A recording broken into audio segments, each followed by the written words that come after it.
En los últimos 20 años se desarrolló de manera exponencial la investigación en torno a la historia de las mujeres. Venimos a conocer una nueva obra, cuyo título es Historia de las mujeres en la Argentina, en la que participaron más de 60 historiadoras.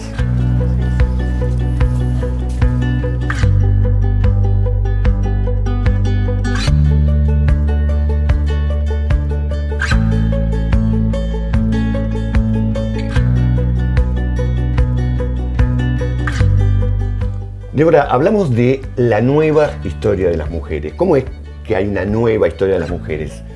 ¿Qué se modificó para que podamos hablar de que algo es nuevo y por lo tanto haya quedado viejo algo? La historia cambia todo el tiempo y cambia justamente en función de las preguntas que nos hacemos, ¿no? En principio también antes tampoco había todos los archivos que hoy tenemos a disposición. Y las preguntas orientaron a bucear distinto. Entonces, a partir de las últimas 2 décadas, un montón de investigadoras se volcaron a pensar estos temas y problemas. Y de la mano de un sistema científico que derramó, digamos, recursos para poder ponderar, tanto en universidades como en CONICET, todo lo que tiene que ver con la perspectiva de género, se produjeron un montón de estudios, un montón de historias salieron a luz y los archivos se interrogaron distinto. Y con esas preguntas, hoy nosotras armamos una nueva historia que trae y renueva temas y problemas, pero también que va sobre los temas clásicos, ¿no? Y revisa, si se quiere, los temas clásicos. Temas como la política, como la guerra, el mundo del trabajo, temas que de alguna manera, ¿no?, hoy los vamos a reconsiderar en estos capítulos. ¿En qué medida esta nueva historia de las mujeres modifica toda la historia que venimos relatando? ¿Y en qué medida es simplemente lo mismo, pero con el agregado de que ahora participan las mujeres? La verdad que colocar a las mujeres en el centro mueve las dinámicas de la historia. Primero porque no es solamente dar cuenta de esa falta, ¿no?, sino que esa falta, hacer no haber visto aquellos elementos, articula distinto, coloca distinto, pone distinto lo que nosotros entendíamos, por ejemplo, como escenarios clásicos, ponele, de la política.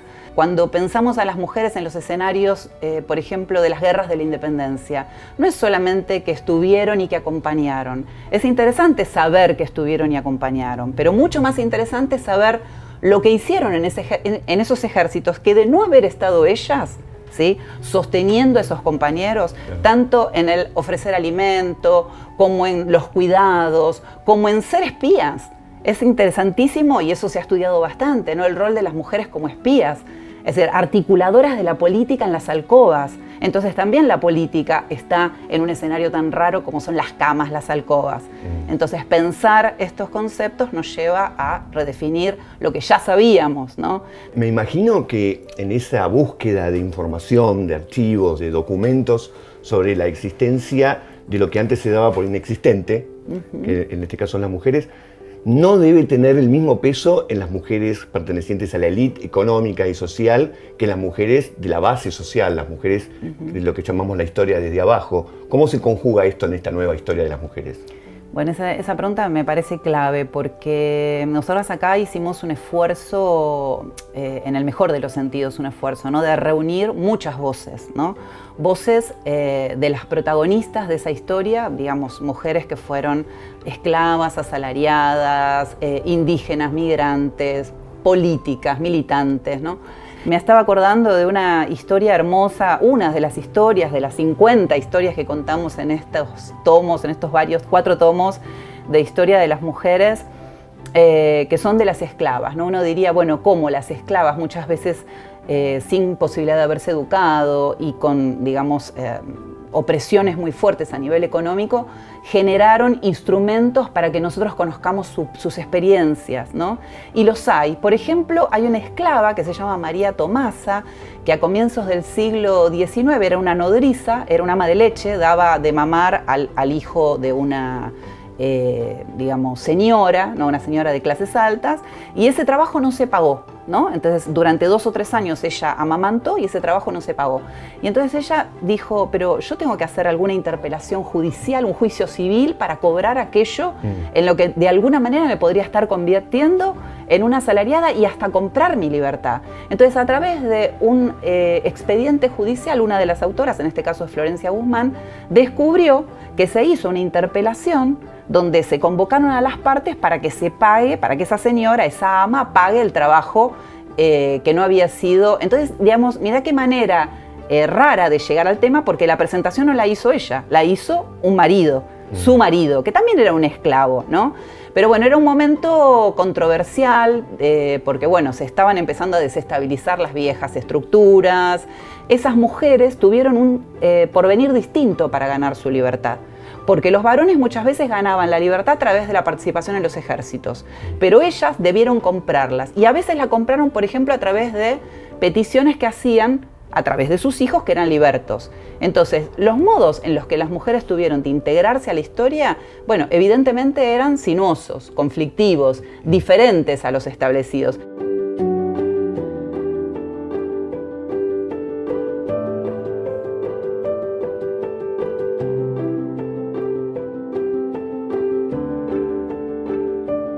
¿Qué historias te llamaron poderosamente la atención? Que decís, wow.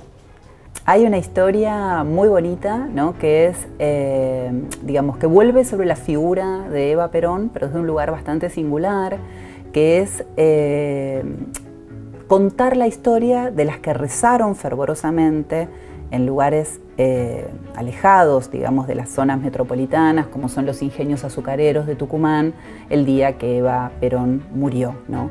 Entonces ahí hay una reconstrucción muy interesante que hace Lucía Santos Lepera, que es una historiadora tucumana casualmente, donde pone el acento en cómo las mujeres que en otros momentos fueron formadoras del Partido Peronista Femenino, las famosas delegadas censistas, abrieron sus casas, abrieron sus hogares, ¿no?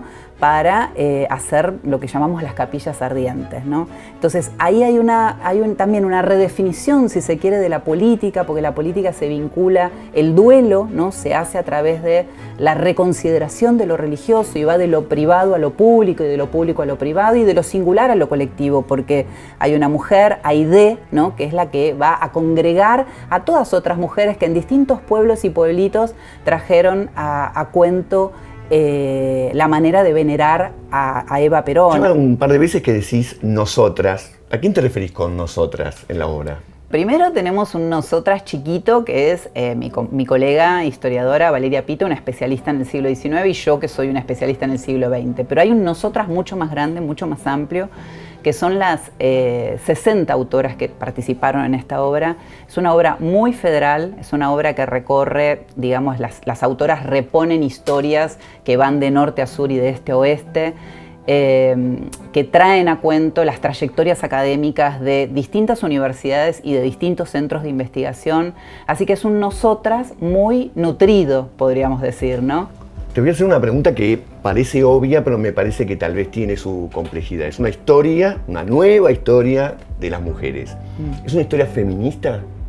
Nosotros en esta historia lo que hemos procurado muy fuertemente, tanto con nuestras sujetas del pasado, es decir, cómo hemos leído a nuestras mujeres en el pasado, hemos intentado de no hacerlo con las lentes del presente. Si bien las preguntas que nos hacemos no pueden no ser desde el presente, porque somos nosotras, ¿no?, las que estamos paradas aquí con nuestra subjetividad, nuestras preocupaciones, etc.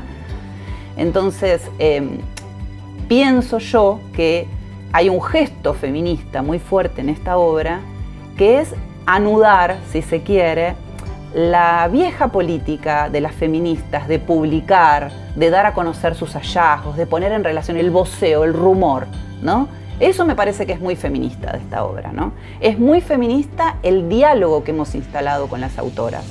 Ha sido un ida y vuelta. Nosotras como directoras, de una manera muy respetuosa con el trabajo de cada una de ellas, pero para que esto no sea una compilación, es decir, una suma de trabajos, nosotras hemos hecho una verdadera dirección de obra, que es dialogar con cada una de las autoras para traerlas, si se quiere, a un sentido, ¿no? Y a una manera de narrar y a una manera de visualizar estos textos. Entonces eso es, para mí, esa cosa del diálogo también es muy feminista. Muchas gracias, Débora. No, de nada, fue muy bueno.